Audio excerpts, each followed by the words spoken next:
శివాజీ అంచెలంచెలుగా ఎదుగుతూ వయసుతో పాటు ఎంతో నేర్పుతో యుద్ధ రీతులను వివిధ మెలకువలను పట్టుదలతో ఏకసంతాగ్రాహి అయి మల్ల యుద్ధం, కత్తి సాము, కర్ర సాము అలా సకల విద్యలలో ఆరితేరుతాడు. మీ సాధన సంపూర్ణమైనది. మన ఆశయ సాధనకు ఉన్ముఖులు కండి. శుభమగుగాక. జై భవానీ, జై భవానీ, జై భవానీ. మన హిందూ జాతి ఈ విధంగా అవమానించబడడానికి కారణం రాజ్యాధికారం విధర్మీయుల చేతిలో ఉండడమే. ముష్కరులైన తురుష్కురులను చీల్చి చెండాడి మనదైన హిందూ స్వరాజ్యాన్ని స్థాపించడానికి మనమంతా ఇలాగే ఐక్యమత్యంగా పచ్చ కంకణలం కావాలి. మన గురు గోండుదేవుని సాక్షిగా, మా తల్లి జిజియాబాయి పాదాలపై ఆనగా, ఈ రోహితేశ్వరిని సాక్షిగా నేటి నుండి నా కంఠంలో ప్రాణం నిలిచి ఉన్నంత వరకు హిందూ స్వరాజ్య స్థాపనకై పోరాడుతానని మీకు ప్రమాణం చేస్తున్నాను. నాతో కలిసి వచ్చేదెవరు? ముందుకు వచ్చి ప్రమాణం చేయండి. నేను జై భవానీ, జై భవానీ. స్వరాజ్య సారథులారా, తక్షణ కర్తవ్యం. మనం మొదటగా మంచి సంపదలు కలిగిన థోన్ కోటపై యుద్ధానికి సిద్ధం కండి. జై భవానీ.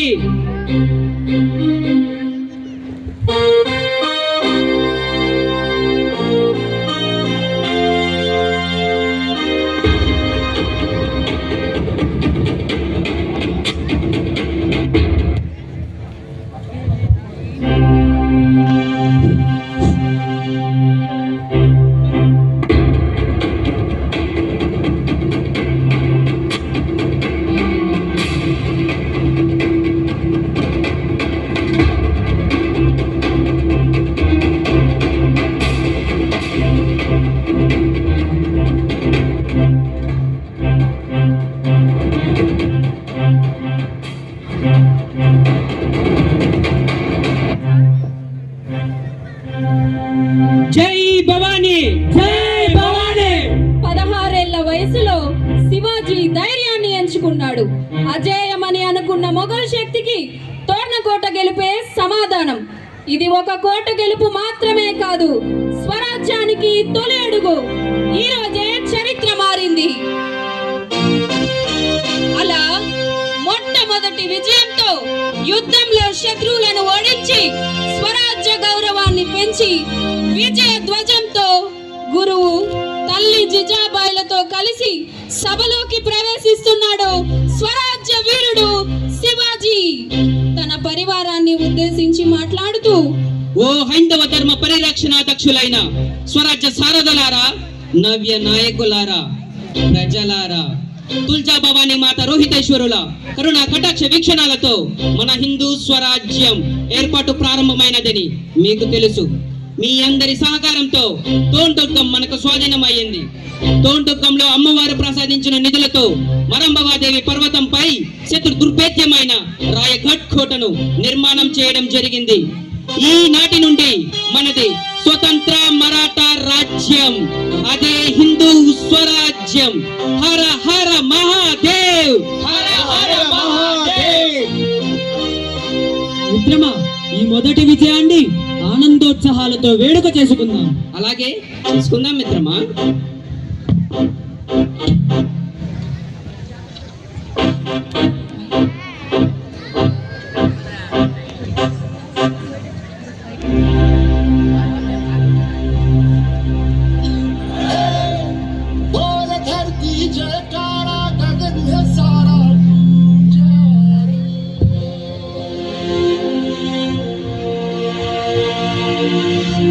जग में लहराया न्यारा ध्वज है हमारा ऊंचा रे।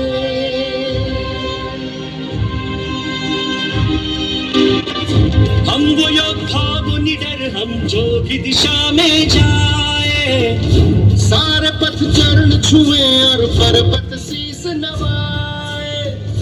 रास्ते से हट जाए नदियां हो के हवाए, जीतने को हम रण में उतरते हैं, हम सूरज हैं, हम ही रातों का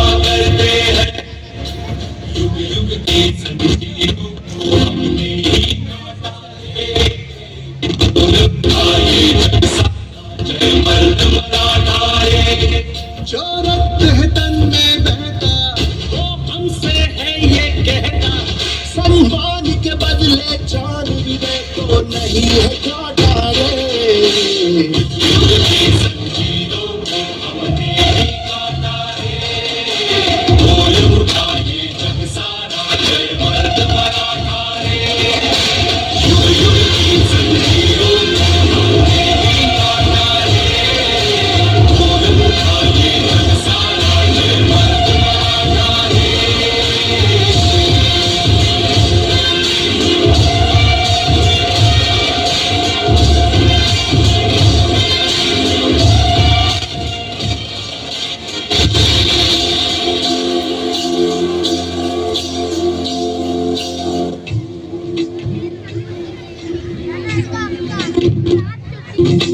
सच के सिपाही अलबेले राही क्या जानते हो, जब तुम नहीं हम अब यही थे हम, जैसे तुम ध्यान थे, तुम प्राण में थे जैसे जन्म जन्म, जब तीर तुम पे बरसे तो जैसे घायल हुए थे हम।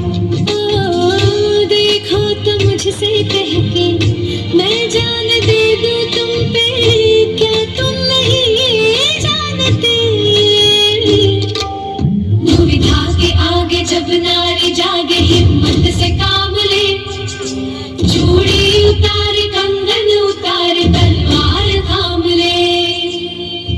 मैंने लिया आज शपथ है वीरों का पथ है मेरा रे।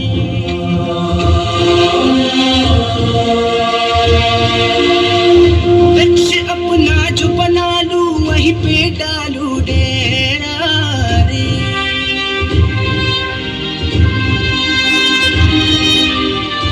हम वो योद्धा वो निडर हम जो भी दिशा में जाए, सारे पथ चरण छुए और पर्वत शीस नवाए, रास्ते से हट जाए नदियां होके हवाए, कमल जिया ले जीतने को हम रण में उतरते हैं, हम सूरज हैं अंत हमी रातों का करते हैं, युग युग की जंजीरों को हमने ही काटा रे, बोल उठाए जग सारा जय मर्द मराठा रे, जो रक्त है तन में बहता वो हमसे है ये कहता, सम्मान के बदले जान भी दे तो नहीं है काटा रे, युग की जंजीरों को हमने ही काटा रे, बोल उठाए जग सारा जय मर्द मराठा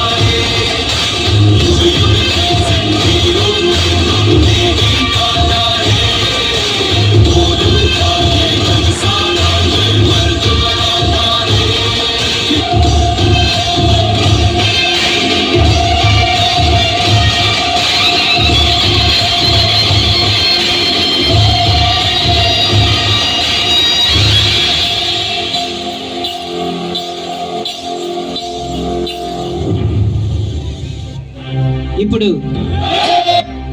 ఇప్పుడు మన గురుదేవులు కోంటేవ్ మనకు మార్గదర్శనం చేస్తారు. ఓ హైందవ వీర యోధులారా, రాజమాత జిజాబాయి, మహావీరుల పౌర బిడ్డ శివాజీ మనదైన మరాఠా సామ్రాజ్యానికి పూర్వ వైభవాన్ని సంతరింపజేయడానికి నడుము బిగించాడు. మీరందరూ సహకరించారు, చాలా సంతోషం. కానీ ఇది ఆరంభం మాత్రమే. ఈ పరాజయాన్ని బీజాపూర్ సుల్తాన్ చూస్తూ ఊరుకోడు.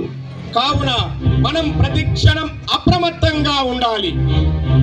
ఇంతలో ఒక సైనికుడు వస్తూ, హర హర మహాదేవ ప్రభు, గురు సమర్థ రామదాస్ గారు మీ దర్శనం కోరుచున్నారు. సమర్థ రామదాసు గారా, ఆహ్వానించండి. ఎప్పుడు ఏ రాజస్థానానికి వెళ్ళని సమర్థ రామదాసు గారు ఇక్కడికి రావడం చాలా విచిత్రంగా ఉంది.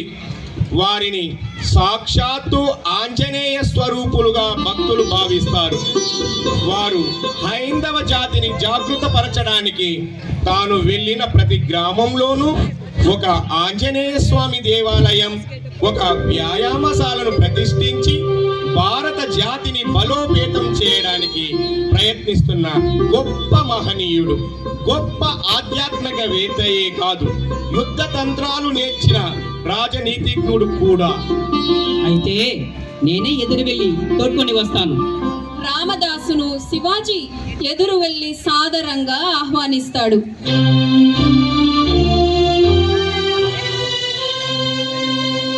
హిందూ స్వరాజ్య స్థాపనకై భద్రగంగనులైన శివాజీ మహారాజులకు శుభాశీస్సులు.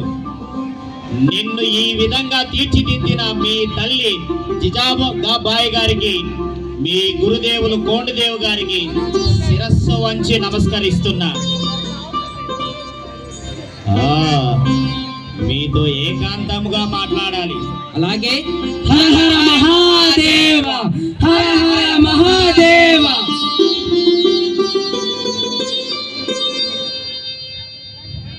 ధైర్యం ఉంటే ఒంటరిగా నిరాయుధుడివిగా నాతో రా.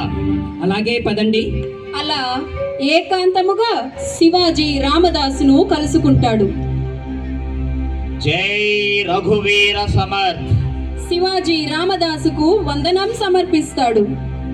నాతో మీకు పరిచయం లేకుండానే నేను కోరిన వెంటనే ఒంటరిగా నిరాయుధుడివిగా వచ్చావు. భయం లేదా? మా గురుదేవులు నా తల్లి చిన్నప్పుడే మీ గురించి చెప్పారు, అందుకే వచ్చాను. కానీ నువ్వు అజాగ్రత్తగా వచ్చావు. నా తల్లి మాటల మీద నాకు నమ్మకం ఉంది.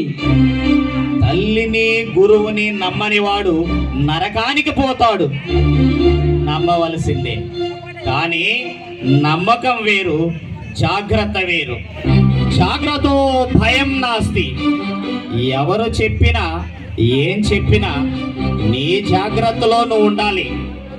నువ్వు అప్పుడే నిర్భయంగా నీ పని చేయగలవు.